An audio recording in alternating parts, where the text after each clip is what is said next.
Olá, amigos. Começa agora o programa Despertar, produzido pelo Centro Espírita Amor e Caridade de Bauru. Deus.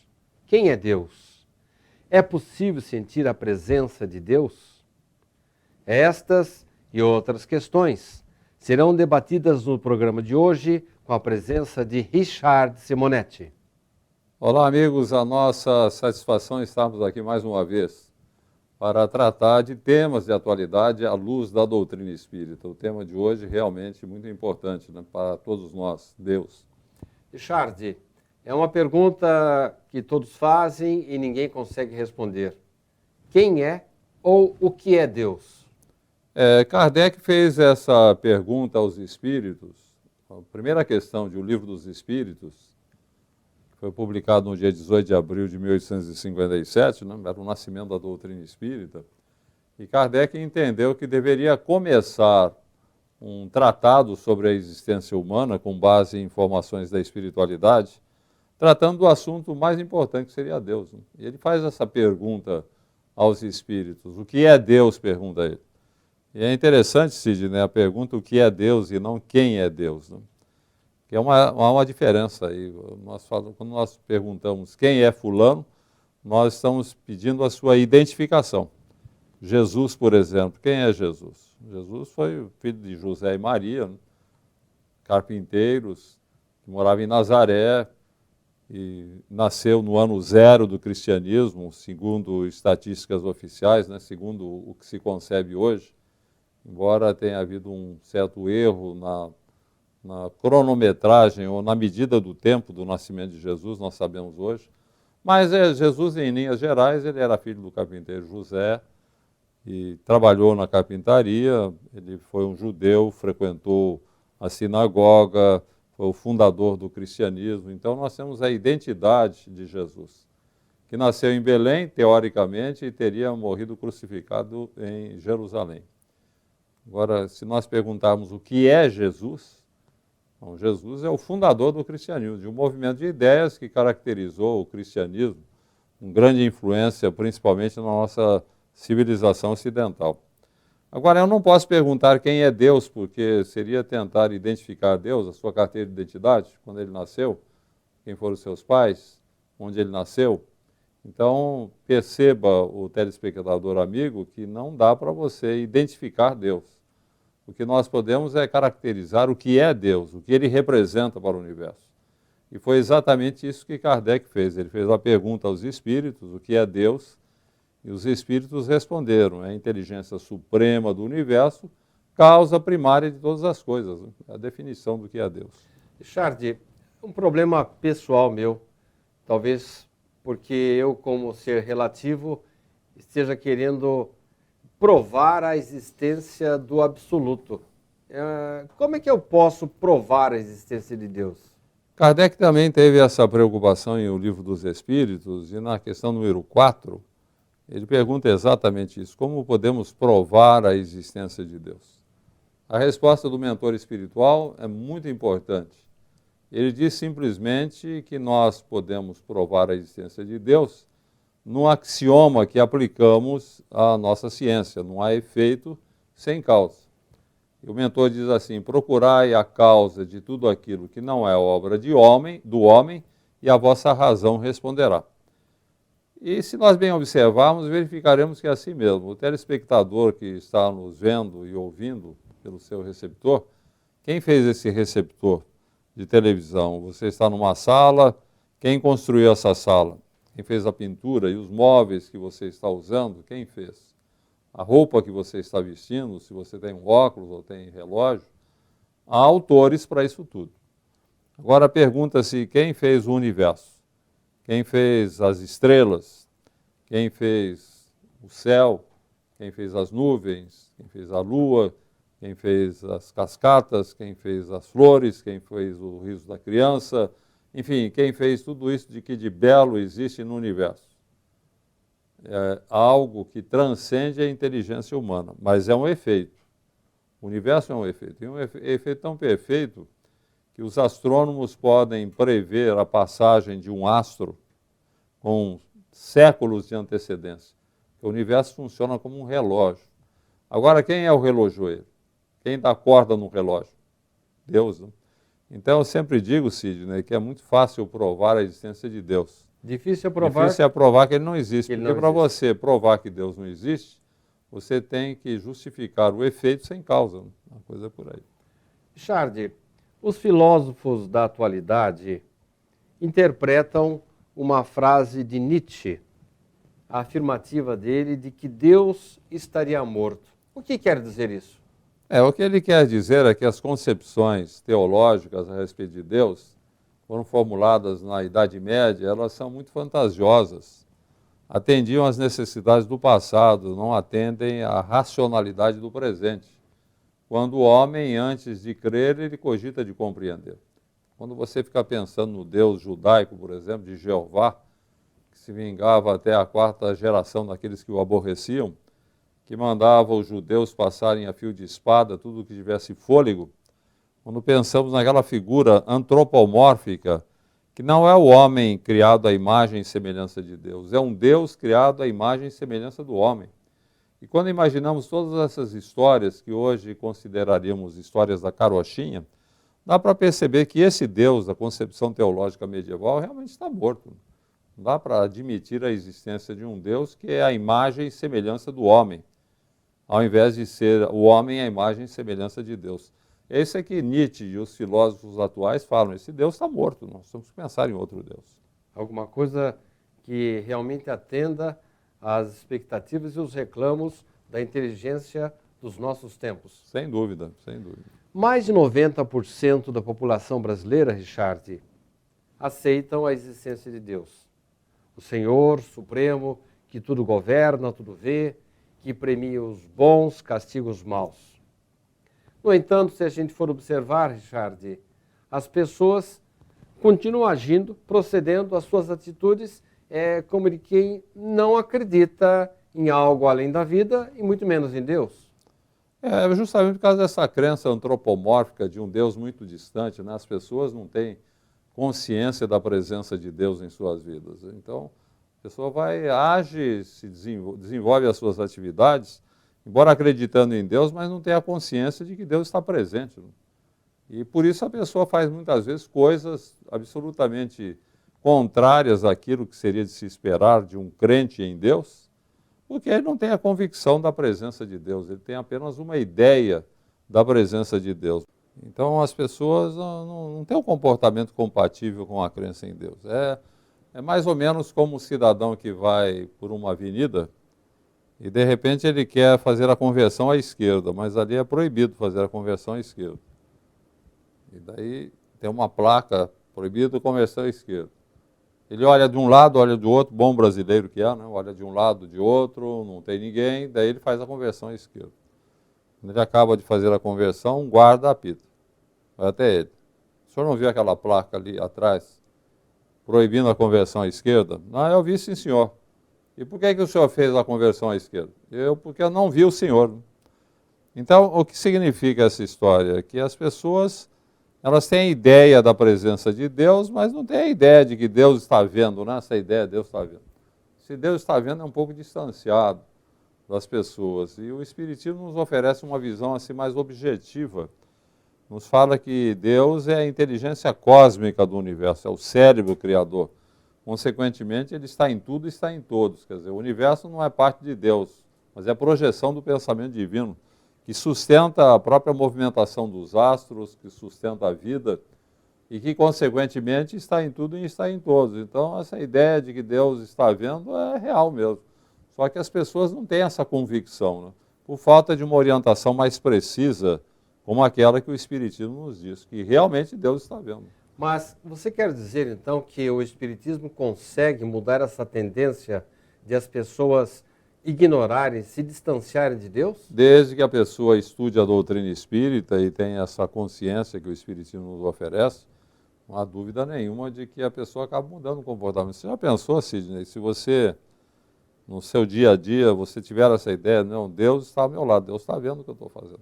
Você vai ter mais ânimo para enfrentar as situações difíceis, para enfrentar os desafios da existência humana, mas, sobretudo, você vai ter na sua consciência um fiscal. Espera aí, Preciso tomar cuidado com o que eu faço, porque Deus está presente em tudo. E fatalmente Ele vai esperar que eu proceda, que eu me comporte de conformidade com aquilo que Ele nos tem ensinado, através das religiões, né, particularmente do cristianismo, agora do espiritismo, nos dando essa consciência de que o universo tem leis que o regem e que devem ser observadas e que a vigência dessas leis está na nossa consciência e que se eu não agir de uma forma mais equilibrada, compatível com as leis que regem o universo, não é que Deus vai me castigar, não, a minha consciência vai castigar-me. Eu vou receber as consequências daquilo que eu estiver fazendo de errado. Então Deus é a própria consciência do homem que está ali a orientá-lo em todas as situações. É isso que eu ia perguntar agora, mas Deus já não está presente na pessoa, na consciência, esse foco de luz que Ele colocou no nosso nascimento? Exatamente. A presença de Deus é marcante, sobretudo na consciência humana, dentro da chamada lei natural, que, como dizem os espíritos, Deus inscreveu na nossa consciência. E o processo de desenvolvimento e de cumprimento do que Deus espera de nós está relacionado com o nosso empenho de entender bem esses mecanismos que regem a nossa evolução, através da meditação, do estudo, da reflexão, que é o que falta para as pessoas de um modo geral, né? A nossa crença religiosa, ela é muito superficial, nós não nos detemos de uma forma mais intensa em relação àquilo que a nossa religião nos ensina, nos orienta. Porque todas as religiões ensinam o bem, elas podem ter as suas limitações, mas no fundo todas elas nos estimulam a um comportamento equilibrado, ao cumprimento daquilo que Jesus veio ensinar como o maior emissário divino que já veio para orientar a humanidade. Mas que as pessoas não param para pensar, não refletem, não comparam o seu comportamento com aquilo que temos aprendido na religião. E, consequentemente, a religião passa a ser uma letra morta na vida das pessoas, né? Depois a consciência vai cobrar. Richard, a doutrina espírita tem uma maneira especial, mais adequada, para dizer quais seriam os atributos de Deus? Kardec fez essas considerações em O Livro dos Espíritos. Não é a questão da doutrina espírita ter condições para nos explicar melhor. A própria racionalidade, se nós usarmos um pouco a razão, nós poderemos definir exatamente as qualidades de Deus, os seus atributos, para que Ele seja Deus. Por exemplo, Deus tem que ser eterno. E quando eu digo eterno, é aquilo que não teve começo nem tem fim. Então, nós somos imortais, nós não somos eternos. O espírito humano é imortal, porque nós tivemos um começo, fomos criados por Deus. Não morreremos jamais, né? O espírito é imortal, mas nós tivemos um começo. Agora, Deus é eterno, porque Ele não teve começo nem teve fim. Agora, explicar, mas como Deus não teve começo? Ele tem que ter tido um começo? Não. Se ele teve um começo, então, como diz Kardec, havia além dele, havia outra pessoa que o criou. Então, Deus tem que estar na eternidade. É uma questão muito complicada para o nosso entendimento humano, mas, basicamente, dá para entendermos que Deus não pode ter tido começo, senão teria alguém antes dele. Então, o raciocínio humano nos leva a conceber que Deus é eterno. Deus é absoluto também, como diz Kardec, que se houvesse alguém com igualdade de mando como ele, Deus já não seria Deus, ele teria que dividir o poder dele com alguém. Ele é imaterial, porque se ele fosse material, de matéria, ele estaria sujeito às mudanças da matéria. Então, tem uma série de atributos que nós podemos perfeitamente definir, simplesmente não usando a doutrina espírita, mas usando a razão, para que Deus possa ser Deus, ele é onisciente. Ele tem que ter consciência de tudo, porque senão ele não seria Deus, né, se ele não tivesse consciência de tudo. Então, a razão humana nos leva a conceber os atributos de Deus tranquilamente. Richard, nós somos filhos de Deus, fomos originários de Deus. Então, não seria natural que imperasse em nós a justiça e a bondade de Deus? E, ao contrário, o que vemos hoje é muita maldade, é muita gente cometendo injustiça no mundo. Por que isso? Kardec, inclusive, em O Livro dos Espíritos, quando ele considera sobre o assunto, ele fala dos atributos de Deus e fala exatamente que Deus é soberanamente justo e bom. E a sua pergunta é bem pertinente. Se Deus é justo e bom, nós somos criados à imagem e semelhança de Deus, porque há tanta maldade, tanto roubo, tanto crime, tanta coisa errada no mundo. A razão é simples, nós não somos filhos acabados de Deus. Eu sempre digo o seguinte, se você, telespectador, pegar um ovo choco, você pega o ovo choco e arrebenta, o que vai acontecer? Você vai ficar nauseado, é uma massa ali sanguinolenta, né? Viscosa, mal cheirosa, uma coisa horrível, o ovo choco. Mas se você não mexer nele e deixar a natureza seguir o seu curso, em breve vai nascer o pintainho, que é uma obra-prima de Deus, uma beleza o pintainho. Então eu sempre digo que nós somos seres em gestação no ventre da natureza. Pelo processo reencarnatório, atendendo à lei de causa e efeito, nós estamos paulatinamente crescendo em espiritualidade, para que um dia sejamos filhos acabados de Deus. A Terra, inclusive, o Espiritismo situa a Terra como um planeta de provas e expiações, um planeta habitado por espíritos ainda orientados pelo egoísmo, em etapas primárias de evolução, como um ovo que está em desenvolvimento no ventre da natureza. É por isso que o mal ainda impera na Terra. O mal é simplesmente o bem que ainda não chegou, tanto quanto há trevas, enquanto a luz não se faz. Muito bem, Richard. Nós vamos fazer um pequeno intervalo. Daqui a pouco estaremos de volta com o último bloco do programa de hoje, Despertar.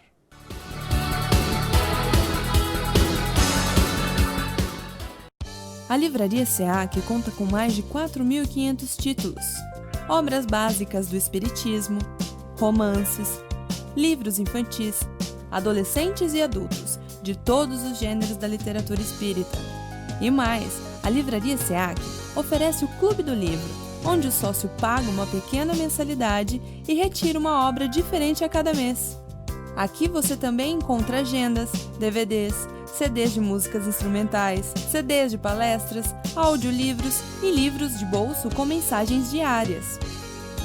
Para as crianças, a Livraria SEAC tem um cantinho especial, com cadeiras e mesinhas, para que os pequenos possam desfrutar de uma boa leitura com conforto.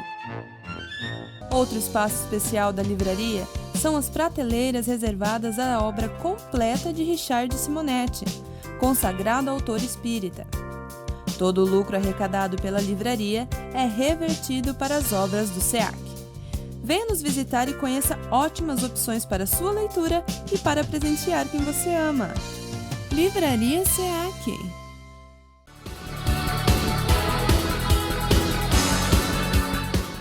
Estamos de volta com o último bloco do programa de hoje, Despertar, um programa do Centro Espírita Amor e Caridade de Bauru. Hoje com a presença de Richard Simonetti. Estamos falando sobre Deus.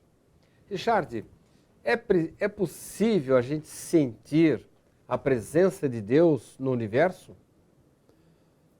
Nós não temos essa percepção do santo de sentir a presença de Deus, mas nós podemos conceber a presença de Deus simplesmente a partir daquela questão número 4, a qual nós já fizemos referência. É você conceber que o universo tem que ter um autor, tem que ter um criador, alguém que fez tudo. Inclusive, Tomás de Aquino tinha uma ideia muito interessante, né? Grande teólogo da Igreja Católica, do cristianismo. Ele dizia que o universo é como que um motor que aciona, o Deus é como que o motor do universo. Tudo tem movimento no universo, tudo é feito de movimento. Então esse movimento ele tem que ser sustentado por um motor, que no caso você pode dar o nome que você quiser para esse motor. Nós diríamos que é Deus, que está fazendo tudo movimentar. Então essa concepção da existência de Deus, eu entendo que ela é fundamental para entendermos até a própria existência do universo. Agora, sentir a presença de Deus realmente é um negócio complicado. A pessoa tem que ter uma elevação muito grande. Isso é assunto para os santos, né? Para os espíritos sublimados. Quanto a nós podemos ter a consciência da presença de Deus através do exercício da razão. Porque, espiritualmente falando, você sentir a presença de Deus é um negócio ainda um tanto distanciado das nossas possibilidades. Você falou aí num santo e eu vou falar em outro agora. Santo Agostinho, até os 32 anos de idade, como diria minha mãe, era da pá virada. Isto é, ele não tinha a menor ligação com o cristianismo e não se preocupava muito com Deus. E de repente, ele parece que ouviu um chamado lá nos jardins de Milão, num horto em Milão, e caiu a ficha e a partir dali transformou-se num lídimo representante das leis divinas na Terra, um defensor do cristianismo. A que você atribui a isso? Como é que de uma hora para outra alguém passa a sentir essa presença de Deus? Eu não sei se Santo Agostinho sentia a presença de Deus, mas ele era uma pessoa perfeitamente consciente da presença de Deus. O que acontece é muito simples, Sidney. Os grandes benfeitores da humanidade, os espíritos iluminados, como o Santo Agostinho, que vêm para dar um impulso de progresso à criatura humana, à humanidade, eles não são espíritos puros e perfeitos. Eles podem, de repente, no início de sua existência aqui na Terra, eles podem se deixar envolver pelas ilusões humanas, o que é muito comum acontecer, e de repente eles podem até entrar por um desvio. Mas na medida em que eles vieram para grandiosas missões, eles são alertados pela espiritualidade, são trabalhados pelos mentores espirituais, no sentido de chegar naquele momento de maturação, em despertar para a vocação em relação àquilo que vieram fazer. Mesmo os espíritos muito evoluídos, eles podem ter equívocos na própria interpretação daquilo que vieram fazer e entrar por desvios, né? Nós temos um exemplo marcante no próprio cristianismo, na figura extraordinária de Paulo de Tarso, São Paulo. Eu considero Paulo de Tarso a figura maior do cristianismo primitivo. Ele, a meu ver, embora ele não tenha sido propriamente um apóstolo, ele não conviveu com Jesus, ele foi o maior apóstolo do Cristo, o grande divulgador da ideia cristã. Ele foi o primeiro discípulo de Jesus que entendeu que o Evangelho tinha características de universalidade. Os apóstolos, de um modo geral, imaginavam o Evangelho como um desdobramento do judaísmo, uma nova seita judaica.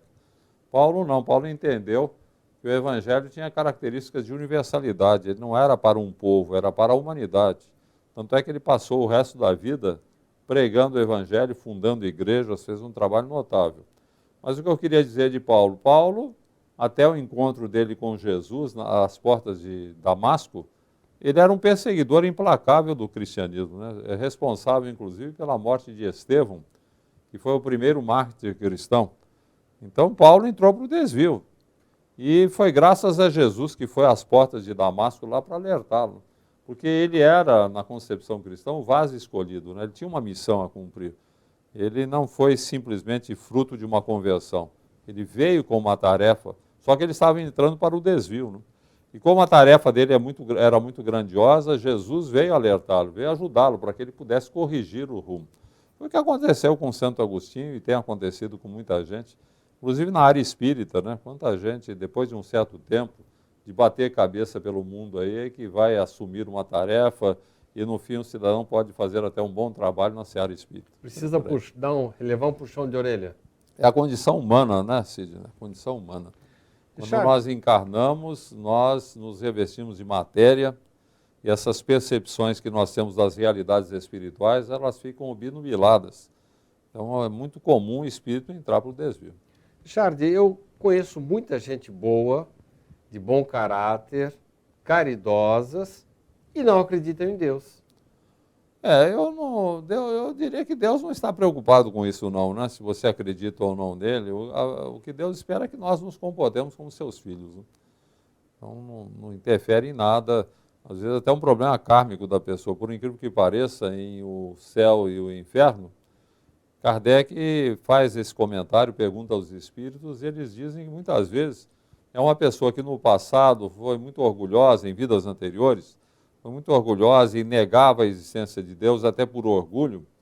Isso ficou assim tão impregnado no espírito da pessoa que hoje, que ela já tem uma concepção de vida diferente, que ela já tem um comportamento diferente, mais voltado para os valores do cristianismo, e ainda assim, ela, embora tenha um comportamento cristão, a concepção não é cristã. É interessante, tem dificuldade para aceitar até a existência de Deus. Kardec comenta, né, sobre a inspiração dos espíritos.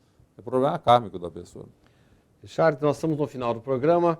Queríamos a última pergunta. Qual a melhor maneira de reverenciar a divindade? É simplesmente cumprir aquilo que Deus espera de nós, que está perfeitamente expresso nas lições de Jesus. Cumpra o Evangelho e você estará fazendo aquilo que Deus espera de nós. E se quer uma síntese, tranquilo. Fazer ao semelhante todo o bem que nós gostaríamos não fosse feito. Seria por aí. Muito obrigado pela sua presença, Richard. No próximo programa, nós vamos falar sobre espíritos. Por que Deus cria espíritos? Porque há espíritos bons e maus. O espiritismo é cristão? Você também pode participar do nosso programa.